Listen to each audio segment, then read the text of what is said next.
चलिए, तो हम लोग कल जो टेस्ट हुआ था आप मिला लीजिएगा, हो सकता है किसी का इधर उधर भी काउंटिंग में हो गया हो, या सही हो सकता है गलत काट दिया गया हो, तो आप मैच कर लीजिएगा खुद से, क्या रिजल्ट होगा थोड़ा सा देख लेंगे। उसको ऑफ कर दो बाबू, ऑफ कर दो। चलिए देखते हैं एक एक करके। ये कल का टेस्ट का पेपर है, जिनको क्वेश्चन नहीं मिला होगा, जो कल आए थे नहीं मिला है वो ले लीजिएगा। कल क्वेश्चन था, हम नहीं देख पाए ठीक से, क्वेश्चन है मेरे पास। देखिए पहला जो है, न्यूटन के गति के प्रथम नियम की खोज किसने की? आपको बताया गया था गैलीलियो गैलीली, इटली के साइंटिस्ट थे। सबसे पहले उन्होंने जड़त्व के बारे में उन्होंने ही बताया था। तो न्यूटन के गति के प्रथम नियम को जड़त्व का नियम कहा जाता है, और बताने वाले कौन थे? Galileo Galilei. आपको बताया गया था और नोट में भी लिखवाए थे। तो पहला का कौन सही होगा? Option number B is the right answer. कोई दिक्कत वाला? चलिए नेक्स्ट क्वेश्चन नंबर 2। आपको याद होगा जड़त्वीय और अजड़त्वीय निर्देश फ्रेम बताया गया था। तो कह रहा है कि जड़त्वीय निर्देश फ्रेम के लिए होता है, क्या होता है? तो जड़त्वीय निर्देश फ्रेम के लिए त्वरण का मान क्या होता है? 0। जड़त्वीय निर्देश फ्रेम किसको बोलेंगे? तो जब पिंड विराम में रहे या अगर चले तो एक समान चाल से चले तो उसको हम क्या बोलेंगे? जड़त्वीय निर्देश फ्रेम। और अजड़त्वीय के लिए क्या होता है? अजड़त्वीय के लिए होता है ए नॉट इक्वल टू 0, बराबर नहीं होता है, क्योंकि ये असमान त्वरण से पिंड गतिशील होता है। तो हमसे केवल जड़त्वीय पूछा था, तो जड़त्वीय के लिए त्वरण क्या होता है? 0। और इस केस में पिंड कैसे चलता है? या तो विराम में रहेगा और या तो एक समान चाल से गतिशील होगा। चलिए क्वेश्चन नंबर 3 है, स्प्रिंग नियतांक का मात्रक होता है। तो सबसे बड़ा सवाल ये है कि सर स्प्रिंग नियतांक का होता है। तो आपको पढ़ाए थे कि स्प्रिंग बल F बराबर kx, इसमें यही के स्प्रिंग नियतांक है जो स्प्रिंग के प्रकृति को बताता है कि स्प्रिंग हार्ड है या लूज है या मीडियम है, किस नेचर का स्प्रिंग है आप बताइए। तो यही के बताता है, और के बराबर होता है F बटा में x। तो F बल है, बल का मात्रक न्यूटन, और x लंबाई था, लंबाई में परिवर्तन, इसका मीटर खोज लीजिए, न्यूटन प्रति metre. Option number D is the right answer. Clear है बालक? चलिए आगे बढ़ते हैं क्वेश्चन नंबर 4 की ओर। ये वाला समझ में है? क्वेश्चन नंबर 3, न्यूटन प्रति मीटर स्प्रिंग नियतांक का मात्रक होगा। आगे बढ़ते हैं क्वेश्चन नंबर 4 की ओर। क्या कह रहा है? कह रहा वास्तविक भार आभासी भार के समान कैसे होता है? तो लिफ्ट वाला केस याद कीजिए। आपको बताया गया था कि अगर आप लिफ्ट में खड़े हैं और लिफ्ट नहीं चल रहा है तो नहीं चलने का मतलब आपका भार जो है लंबवत संपर्क बल के बराबर है, और नहीं चलने का मतलब ये दोनों आपस में क्या होता है? बराबर। तो इसका नाम क्या था? आभासी भार, और इसका नाम क्या था? वास्तविक भार। तो ये कब होगा? वास्तविक भार आभासी भार के बराबर कब होगा? जब पिंड क्या हो? विराम में। क्लियर है बालक? पिंड विराम में हो, और जब पिंड विराम में होता है तो त्वरण 0 हो जाता है। चलिए ये क्वेश्चन नंबर कितना था? 4। 5 नंबर क्वेश्चन नंबर 5 कह रहा है किसी चिकने नत समतल सतह पर पिंड का त्वरण होता है। किसी चिकने नत समतल सतह पर पिंड का त्वरण होता है। तो ध्यान देंगे, आपको ये डायग्राम बताया गया था कि अगर सतह चिकना है और कोई पिंड नीचे आ रहा है तो नीचे ले आने वाला बल का नाम क्या होता है? mg sin theta. याद है? नीचे लाने वाला बल कब? जब सतह चिकना रहे तब। और त्वरण भी बताए थे कि इसको तोड़ दीजिए, f को तोड़िए, f बराबर ma, और ये कितना? mg sin theta.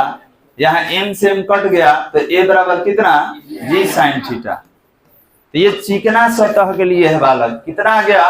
a बराबर g sin थीटा। विकल्प में बताइए कौन सा होगा? Option number C is the right answer, a equal to g sin theta. a equal to g sin theta. यह भी पीछे ही आपको बताए थे हम। कोई दिक्कत है यहां तक? अब खाली क्लास में देख के नहीं छोड़ देना है, घर पे जाके अपना बना लेना है कॉपी, कौन सही है कौन गलत है, किसका क्या एक्सप्लेनेशन है, देख लीजिएगा, हम वीडियो शेयर कर देंगे। एक और वीडियो पेंडिंग है, याद कीजिए, 30 क्वेश्चन का, वो भी भेज दिया जाएगा। चलिए, आपको घर्षण बल कितना प्रकार का पढ़ाया गया था? कौन कौन? स्थैतिक घर्षण बल, चरम घर्षण बल और गतिज घर्षण बल। 3 को घर्षण गुणांक पढ़ाए थे, याद होगा। स्थैतिक घर्षण गुणांक, चरम घर्षण गुणांक और गतिज घर्षण गुणांक। तो सबसे ज्यादा घर्षण गुणांक वाला कौन था? एस, उससे कम एल, सबसे कम कौन सा है बालक? Option number C is the right answer. याद रखेंगे कि म्यू एस सबसे ज्यादा होता है, इससे कम म्यू एल होगा, सबसे कम म्यू के। ये होगा स्थैतिक घर्षण गुणांक, गतिज चरम घर्षण गुणांक और ये गतिज घर्षण गुणांक। घर्षण बल है, कहाँ है भाई घर्षण बल? तो याद होगा आपको बताया गया था कि घर्षण बल एक प्रकार का क्या है? असंरक्षी बल है। क्यों है? क्योंकि पथ पर निर्भर करता है कि पथ कैसा है, रुखड़ा है कि चिकना है, कैसा है। तो याद रखेंगे ऐसा बल जो पथ पर निर्भर नहीं करता है उसको संरक्षी बोलते हैं, लेकिन जो पथ के प्रकृति पर निर्भर होगा कि पथ कैसा है, रुखड़ा है कि चिकना है, उस सबको क्या बोलेंगे? असंरक्षी। और असंरक्षी में 2 बल है, एगो आपका है घर्षण बल और एक होता है श्यान बल। वो पानी के लिक्विड के सतह के बीच काम करता है। ठीक है, आगे पढ़ाया जाएगा। अभी याद रखिएगा कि घर्षण बल कौन सा बल है? असंरक्षी बल है। कौन सा बल होगा बालक? असंरक्षी बल। नेक्स्ट 8 नंबर बताइए। न्यूटन में होता है, तो याद रखेंगे न्यूटन है एसआई मात्रक और डाइन है सीजीएस मात्रक। तो बताइए 1 न्यूटन में कितना डाइन? 10 के पावर 5 डाइन। कोई दिक्कत बालक? ये पहला ही क्लास में हम लोग पढ़े थे, चैप्टर नंबर 1 में ही। चलिए आगे बढ़ते हैं। कह रहा है कि जब किसी पिंड का वेग अचर हो तो पिंड का त्वरण क्या होता है?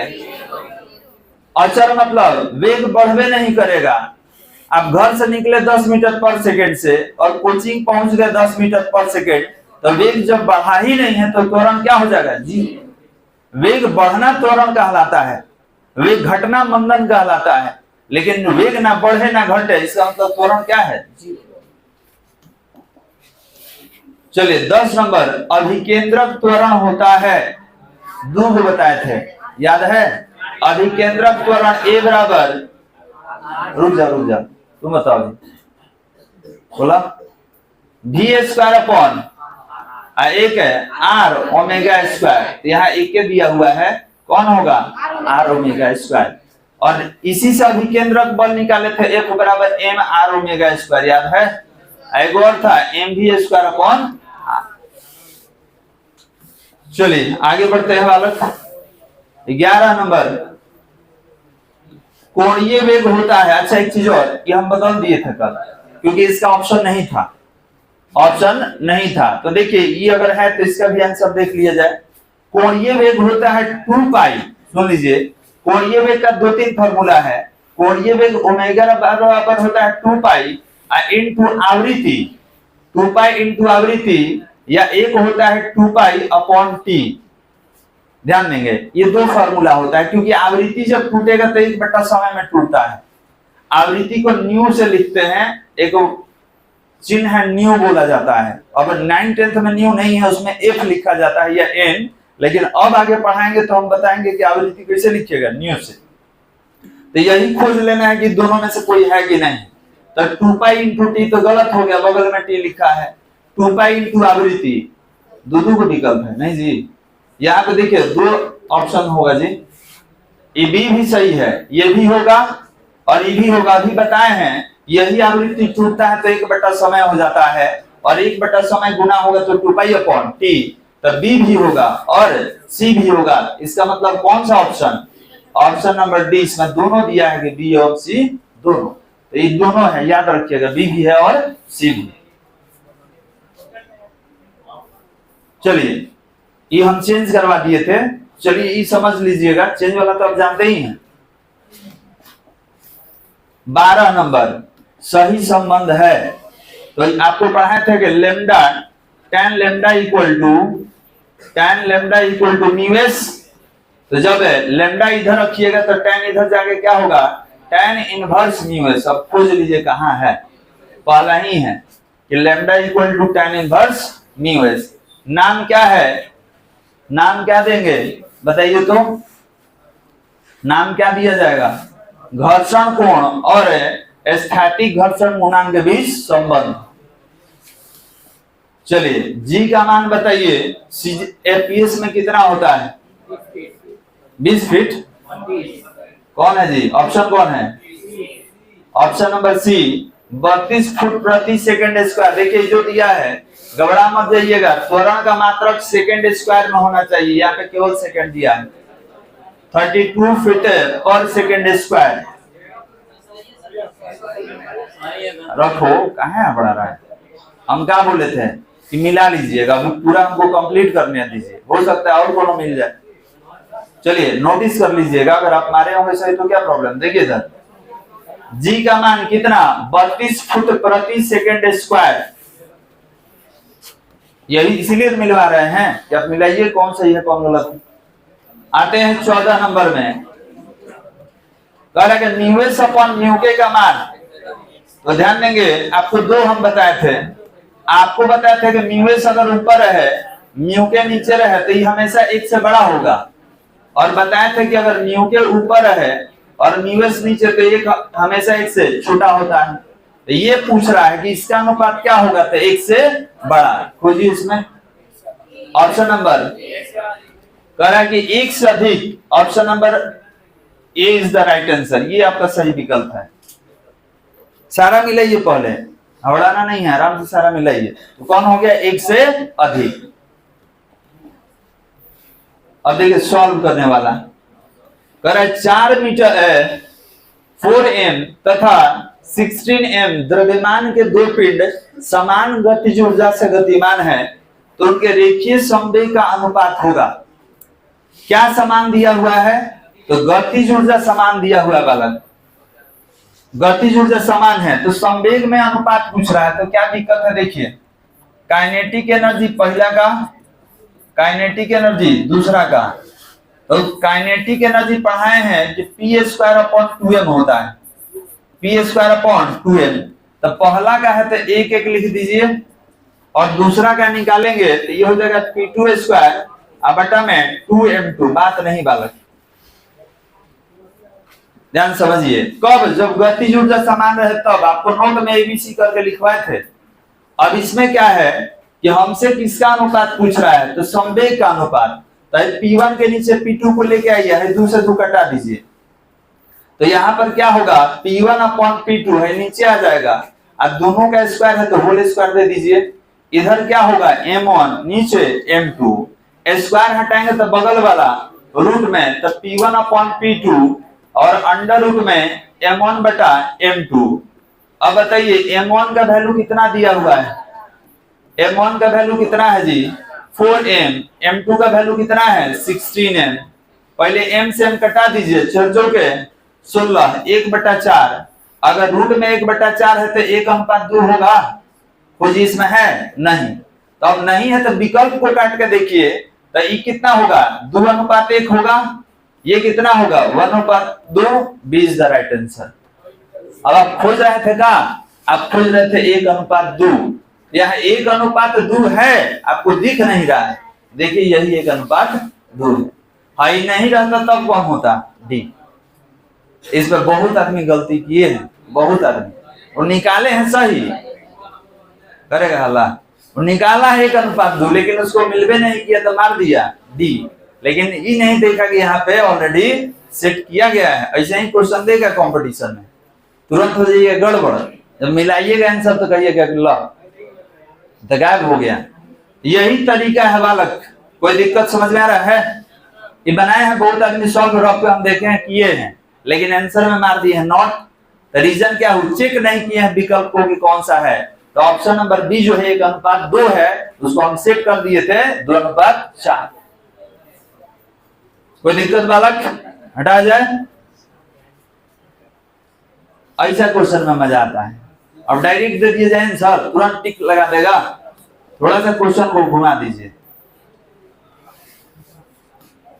घर्षण गुणांक बीमाहीन। घर्षण गुणांक का कोई मात्रक नहीं होता है। क्यों नहीं होता है? तो म्यू बराबर F/N पढ़े थे, ये दोनों बले है, तो याद रखेंगे क्या हो जाएगा? मात्रकहीन। इसका कोई मात्रक नहीं होता है।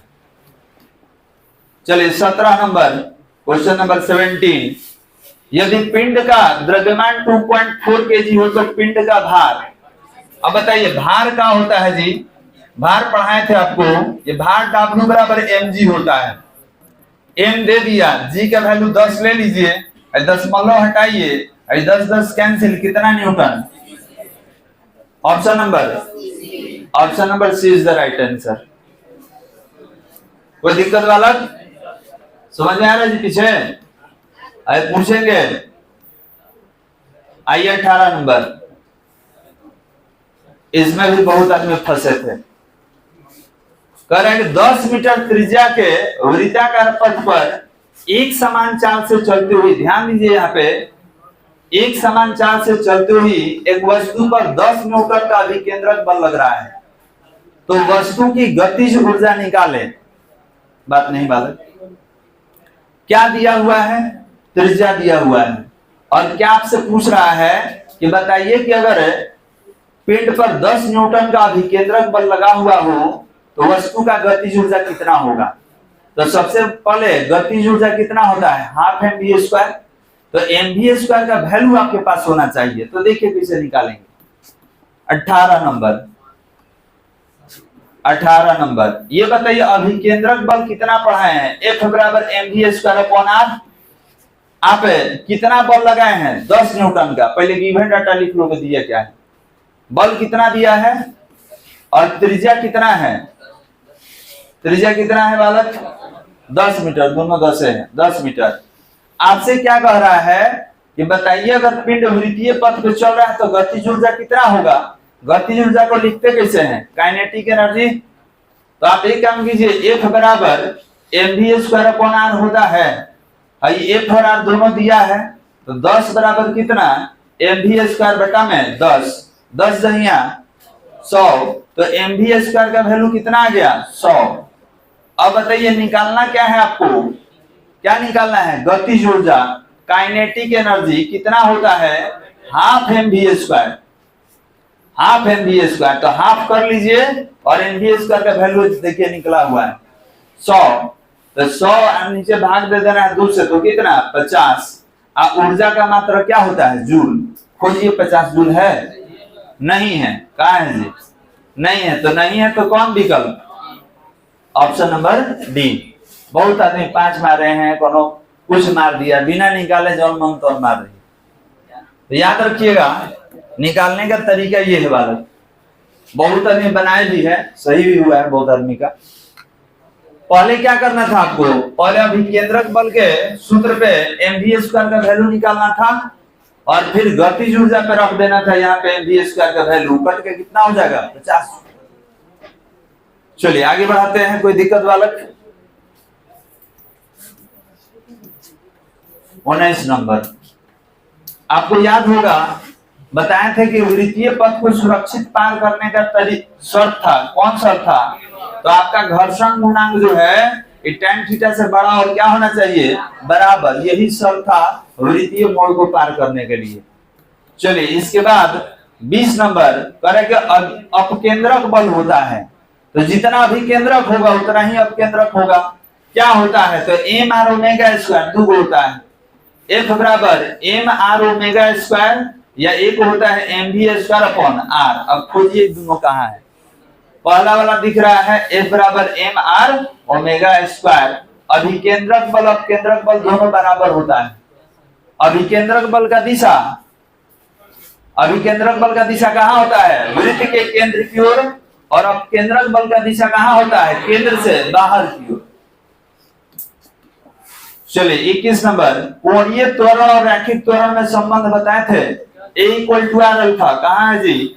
Option number D, A=r alpha. सिद्ध कराए थे बालक, याद है? अच्छा, रैखिक वेग कोणीय वेग में संबंध बताइए तो V=r⍵, इस संबंध है। कोई क्वेश्चन गलत हुआ था तो लिखवाए थे। 11 नंबर वाला जी। चलिए 22 नंबर, कह रहा है कि दो वस्तुओं A तथा B के द्रव्यमान क्रमशः 2 kg और 10 kg है, दोनों एक ही वेग से, वेग अचर हो गया, दोनों का वेग एक दिशा है, तो कह रहा है कि संवेग का अनुपात बताइए। बहुत आसान, यहाँ पे कौन अचर है, तो P बराबर mv का नाम सुने हैं, P बराबर mv। तो अगर हम वेग लिख दे P बराबर वाला mv, तो यहां पर किसका संबंध निकालना है, संवेग का अनुपात निकालना है।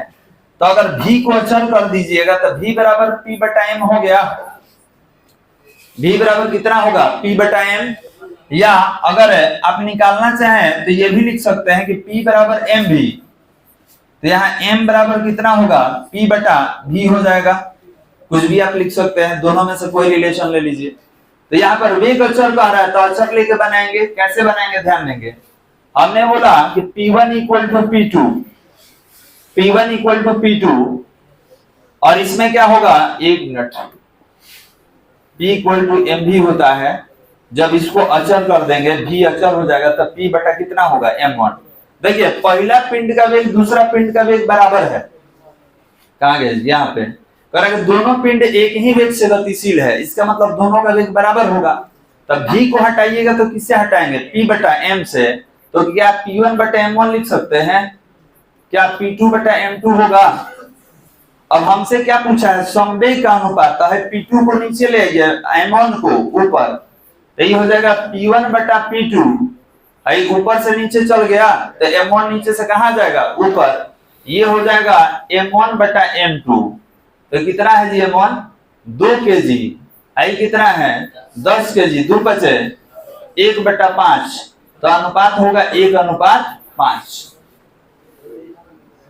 Option number B is the right answer. किसका बच गया वाला मोबाइल, एकदम साइलेंट कर लीजिए, नहीं तो 5 मिनट हमको उसी पे बोलना पड़ जाएगा। कोई दिक्कत यहां तक समझने में, पीछे बना है ये वाला क्वेश्चन, ठीक, आगे हटा जाए वाला। तो कौन सा ऑप्शन सही है, बी नंबर। कितना है रिजल्ट, 1:5। क्या बोला था, बोला था कि वेग एक समान है, देखिए वेग को एक समान कर दिए। 23 नंबर 23।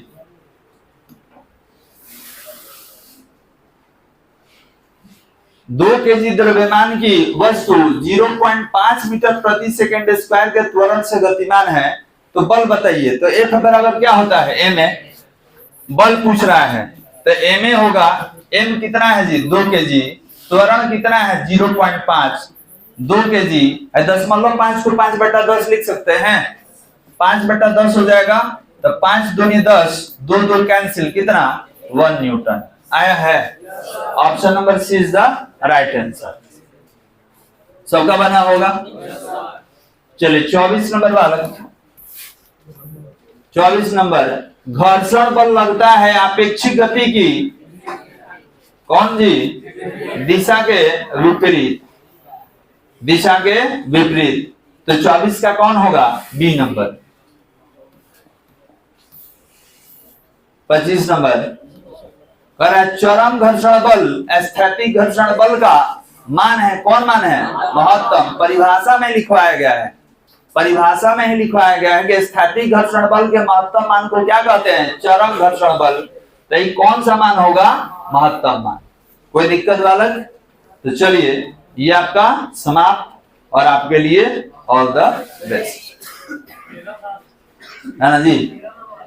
तेरा क्या हो गया का, अब रुक जाइए, अभी तो शांत रहो, अभी ऑल द बेस्ट भेज, अभी एकदम शांत रहिए। बंद करो जी इसको, बंद करो। अब आगे के बात